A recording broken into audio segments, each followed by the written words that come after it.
So the next question is, are there any common errors that you can mention relationship to culture and country? All the errors that I mentioned earlier were general Muslims throughout the world.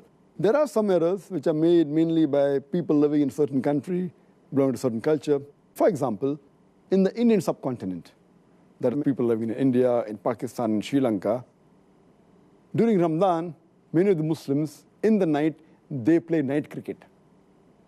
And they spend most of the time in night cricket rather than doing ibadah of Allah subhanahu wa ta'ala. So this playing night cricket is more common in the Indian subcontinent. Now, if you go to the Arab countries, especially the Gulf countries, there, many of the offices, many of the working places, that is in the market, etc., they change their timings. They hardly work for a couple of hours in the daytime, and they open most of the time during night. So what happens? It encourages people to do shopping in the night rather than in the day, and they get more business, and they're inviting people rather in spending time in remembering Allah subhanahu wa ta'ala. Muslims spend their time in shopping and eating during night time.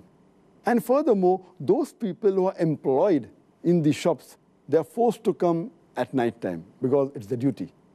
So these Muslims are even preventing their employees, rather than remembering Allah subhanahu wa ta'ala, they're involving themselves in business and spending most of their time in activities which are not according to the Sunnah.